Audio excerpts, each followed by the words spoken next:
said you visited with a couple of the different various faiths.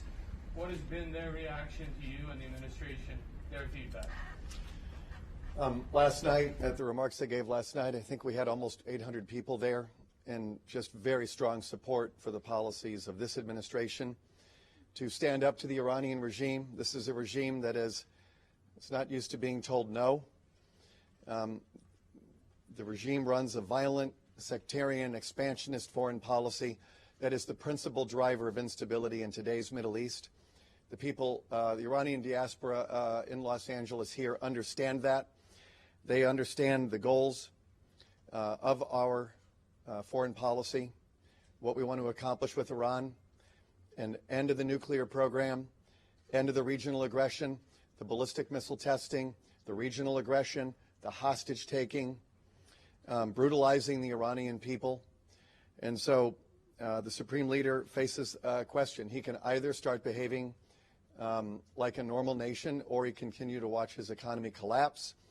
The Iranian regime today is facing its worst financial crisis and its worst political unrest in its 40-year history.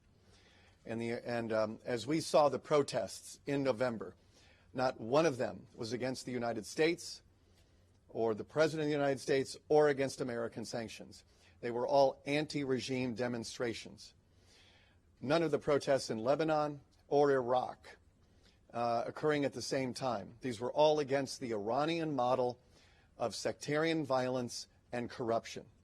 And the peoples of Iraq and the peoples of Iraq and Lebanon and Iran, they want their country back. And they are tired of Iran being unable to stay within its own borders. Thank you. What is your biggest worry?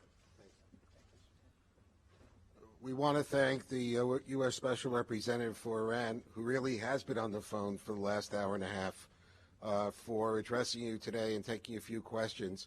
Rabbi Marvin Heyer, the dean and founder of the center, will add a few statements, and then very briefly we'll hear from Pastor Johnny Moore and from Juliana Tamruzi, if they'll come up right now for brief comments. I'd like to make brief comments about this critical issue that the world faces. Three points. The position of the center on Osama bin Laden. Osama bin Laden was the architect of 9/11, the greatest attack on the United States since Pearl Harbor. In ordering his killing in 2011, President Obama did the right thing, and the center fully supported him. Who knows what other plans a person like bin Laden and his terrorist friends in Al-Qaeda and around the world had in mind if he would have survived.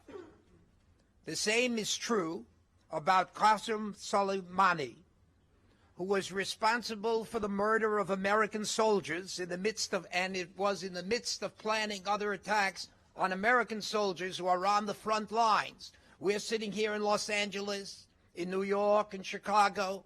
They're on the front lines. They deserve to be protected against attacks by terrorists. He also participated in the Amia school attack in Argentina. There is little doubt that if he would have lived, hundreds of other Americans today, tomorrow, next year, or in 5 years would have died because of him. His death is an important warning to his successor, Esmail Ghana, that he and his collaborators risk a similar fate. Now, from history. If we look back in history, the Second World War, another example of an arch master terrorist that is forgotten by the world. His name was Reinhard Heydrich, who convened the meeting to plan the final solution of the Jewish question. The president of Czechoslovakia at the time, President Beneš, ordered his assassination by members of the Czech resistance who were trained in London with full British assistance. They later carried out their mission, entered Prague in 1942, and assassinated Reinhard Heydrich. There is little doubt that had they not succeeded tens of thousands of innocent civilians would have been tortured and murdered by this human monster. History teaches us that when you have arch terrorists and you have inhuman human beings who, by the way, deny the Holocaust. Imagine the entire leadership of Iran denies the existence of the Holocaust. And we have to worry about how we treat them. If they're going to kill American soldiers, we have an obligation to do what President Obama did to Osama bin Laden, what the president of Czechoslovakia did to Reinhard Heydrich. That should be done to the Iranian leaders. Thank you, Rabbi. About 20 leaders just participated in an hour meeting with Brian Hook. We've asked two of those participants to make very brief comments. First, I'm going to ask Pastor Johnny Moore, a leading evangelical voice here in the United States, based in Washington, D.C., to share a brief thought with you.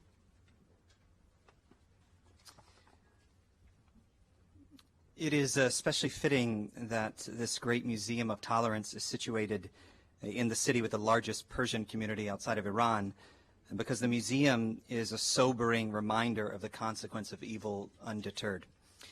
And make no mistake, the world knows no greater evil than that perpetrated by the Islamic Republic of Iran, whose most grotesque actions have been reserved for the most innocent, and especially those unfortunate enough to be a religious minority under